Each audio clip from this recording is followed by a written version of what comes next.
My girlfriend posted, "Single until someone proves they're worth it," on Valentine's Day. I commented, "Agreed." Then I took her hint and stayed single. Her frantic calls started when she saw me with someone new. Original post: I 32 male, should have seen it coming. Looking back, the signs were all there. I just chose to ignore them because, well, love makes you stupid sometimes. Been with Melanie, 29, for 2.5 years, living together for 1. On Valentine's Day this year, while I was at work arranging for flowers to be delivered to her office, yeah, I'm that guy, she posted on Instagram, "Single until someone proves they're worth it. Know your value, queens." I saw it during my lunch break. My coworker, Eddie, saw my face drop. "You good, man?" I showed him the post. He winced. "Bro, on Valentine's Day, while you're dating?" I sat there for a minute just staring at it. Then I commented, "Agreed." Within seconds, my phone was blowing up. Melanie calling. I let it ring. Texted her instead. "Me. Saw your post. Message received loud and clear. I'll pack my stuff tonight." OMG, are you serious right now? It's just a quote. A quote about being single on Valentine's Day while in a relationship. I'm not stupid, Mel. You're being dramatic. It's for my followers. Cool, your followers can help pay your rent then. See, we split the rent on her apartment. Well, technically I paid 70% because I made more. But whatever. The lease was in her name only. Her choice, she wanted independence. Went home that afternoon, told my boss I needed a personal day. Melanie was at work. I packed methodically. My clothes, my gaming setup, my kitchen stuff. I did all the cooking anyway, my furniture that I'd brought in. The apartment looked pretty empty when I was done. Left the flowers I'd ordered on the counter with a note, "For someone who's worth it. Good luck finding them." Moved back to my buddy Trevor's place. He had a spare room after his roommate moved out. Rent was actually cheaper too. Melanie came home to a half-empty apartment and 82 missed calls later finally got through to me. You can't just leave because of a social media post. You literally announced you're single. I'm just respecting your wishes. It wasn't about you. Then who was it about, Mel? Silence. Then, you're supposed to fight for me? Fight for someone who publicly says they're single? Nah, I'm good. I hung up. Update 1. 2 weeks later. The entitlement started almost immediately. First, she tried the guilt angle. Posted a bunch of sad quotes about when someone doesn't understand your social media is just for fun, and toxic masculinity making men insecure about everything. Her friends ate it up, started messaging me about how I broke her heart over nothing.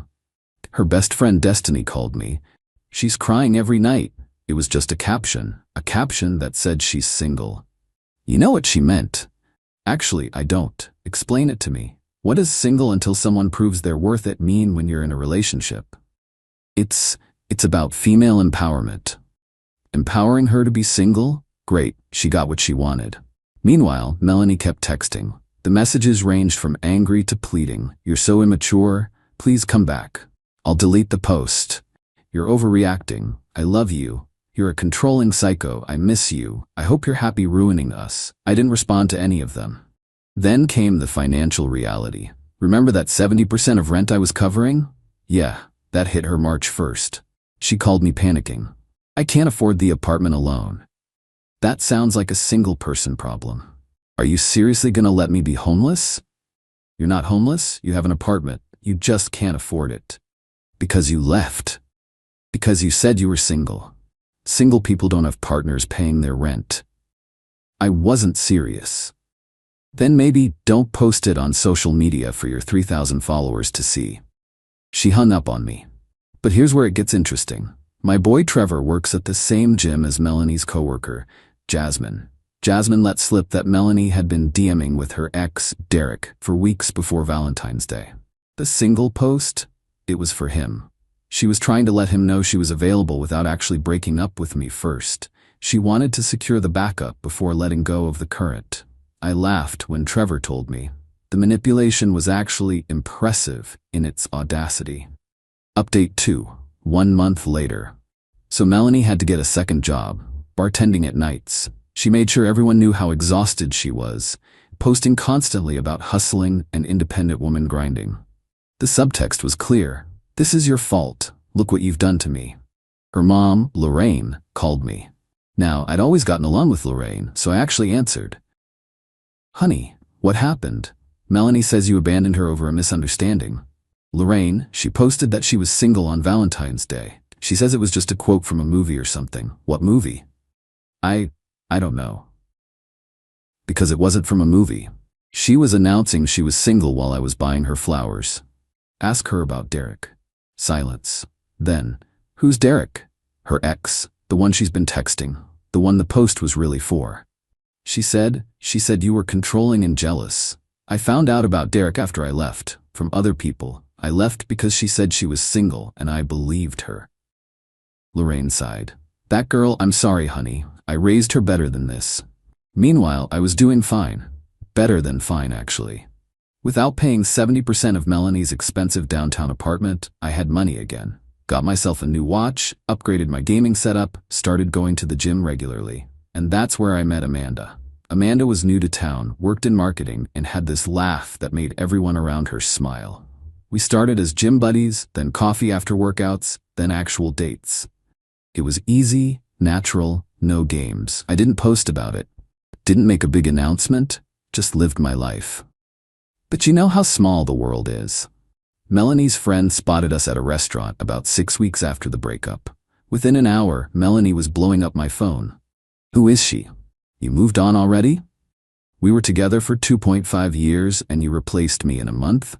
You were probably cheating with her. This is why you left, isn't it? I sent one text back. I've been single since Valentine's Day. Remember? Free to date whoever I want. Then I blocked her. Update 3. 2 months later, the calls started coming from different numbers. Her friends, her cousins, random numbers I didn't recognize, all with the same message. You're a monster, you used her, you abandoned her, you're a narcissist. Then Melanie showed up at Trevor's place at 11 p.m. on a Thursday. Drunk. I know you're in there. We need to talk. Trevor answered the door. He's not home. Liar. His car is right there. I came to the door. Mel, you need to leave. She looked rough. The 2 jobs were taking a toll. Please just talk to me. We have nothing to talk about. I made a mistake. Several from what I heard about Derek. Her face went white. That's not... Who told you? Does it matter? You posted you were single to get his attention. It worked. You're single. Congrats. He doesn't want me. He has a girlfriend. I actually laughed.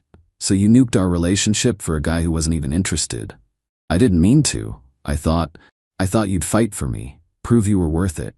By rewarding you for disrespecting me publicly, that's not how it works. But you're with someone else already. I'm single, remember? Free to date. Stop saying that. I wasn't really single. Then what were you? She started crying. The drunk, ugly crying. I don't know. I was stupid, okay? I wanted to feel wanted, desired, like I had options. And how'd that work out? Trevor stepped in. All right. She needs to go. Mel, I'm calling you an Uber. She tried to push past him. I'm not leaving until he takes me back. Then you're going to be here forever, I said, and went back inside. Trevor handled getting her in the Uber. She threw up in it, apparently. Got charged a $150 cleaning fee. Update 4, 3 months later. The escalation was predictable but still somehow surprising in its intensity. First, she started showing up places she knew I'd be. The gym, she'd never had a membership there before. My favorite coffee shop, the bar where Trevor worked.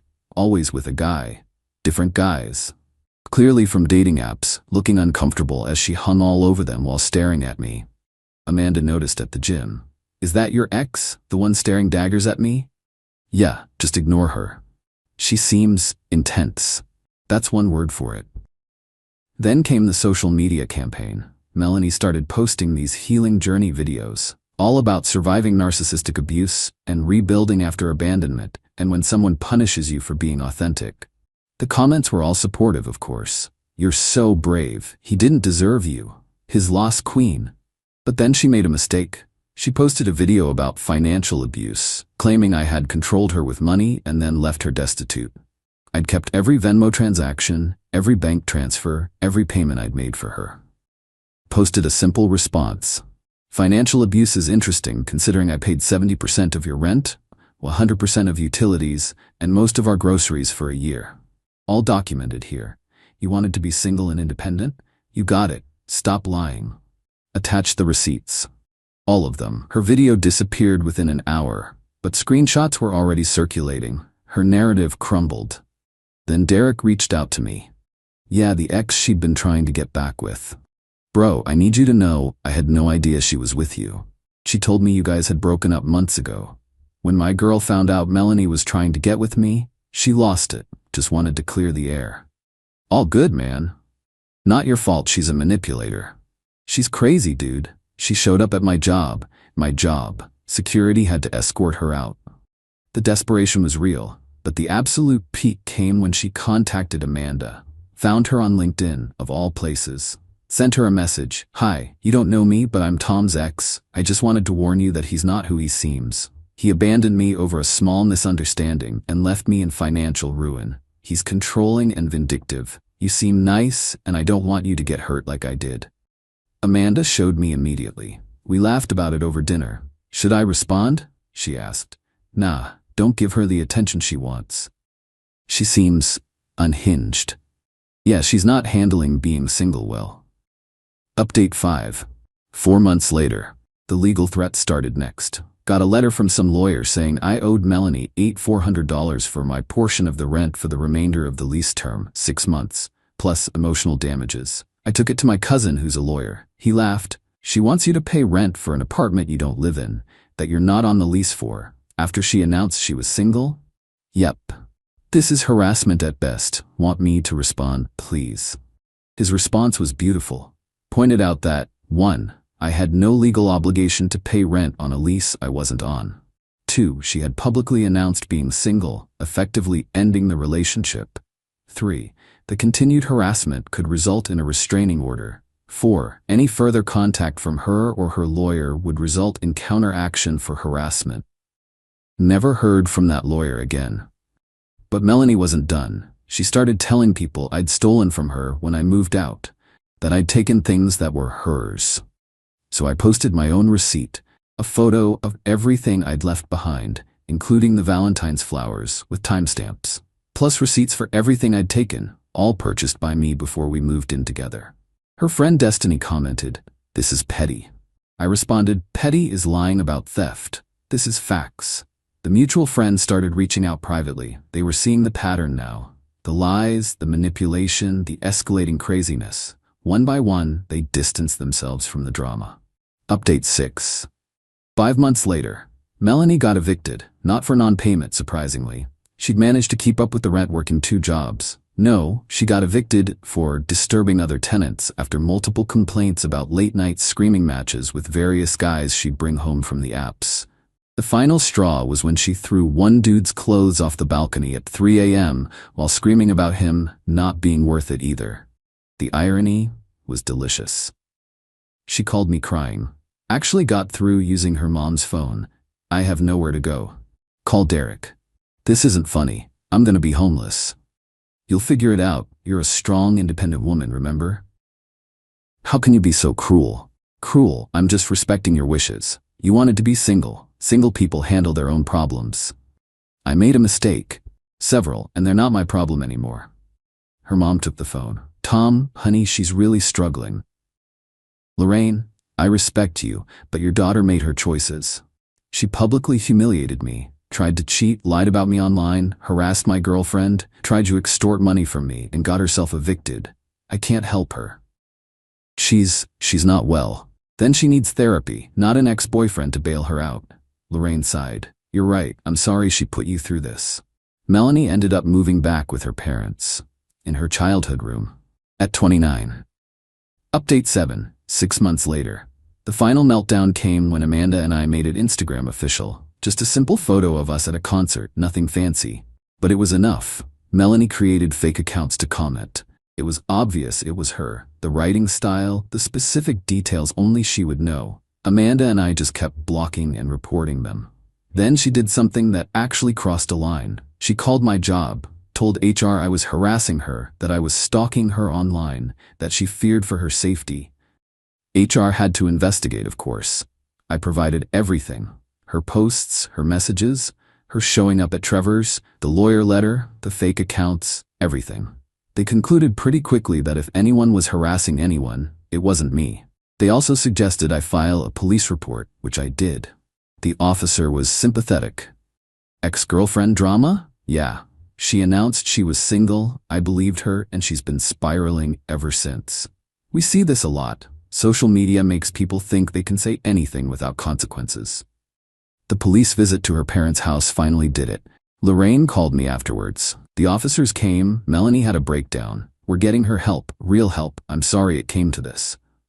I hope she gets better, Lorraine. I really do. And I meant it. Despite everything, I didn't hate Melanie. I just refused to be her safety net while she figured out that actions have consequences. Final update, 1 year later.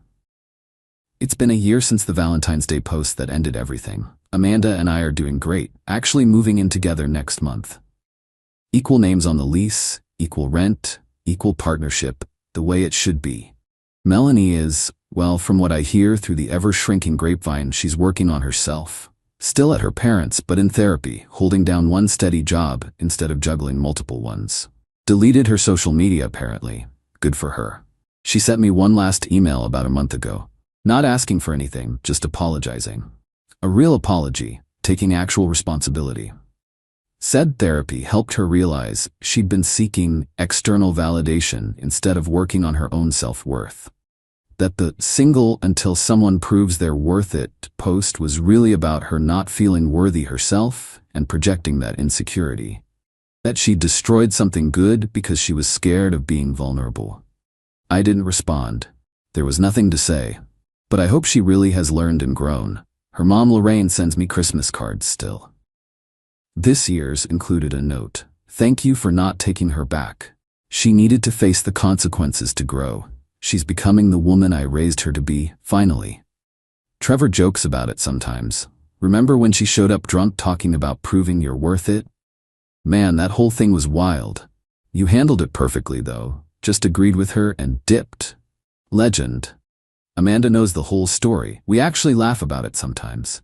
She'll post something ridiculous and then say, "Oh no, am I pulling a Melanie?" Looking back, that Valentine's Day post did me a favor. It showed me who Melanie really was. Someone who would disrespect our relationship for internet validation and an ex's attention. Someone who thought I should fight for her while she publicly claimed to be single. Someone who believed there shouldn't be consequences for her actions. The entitlement was real. She genuinely thought she could. Posts that she was single while in a relationship, have me continue paying most of her bills, keep me as a backup while pursuing her ex, play victim when faced with consequences, harass me and my new girlfriend without repercussions, threaten legal action for money she wasn't owed, call my job with false accusations, do all this and still have me take her back. But that's not how life works. You can't announce you're single and expect your partner to stick around. You can't disrespect someone publicly and expect them to fight for you privately. You can't have your cake and eat it too. I see dudes online asking, should I take her back, when faced with similar disrespect. My answer is always the same. When someone tells you who they are, believe them. When Melanie said she was single, I believed her. Best decision I ever made. Now I'm with someone who posts about us, who includes me in her life publicly and privately, who would never dream of playing games with our relationship for social media clout.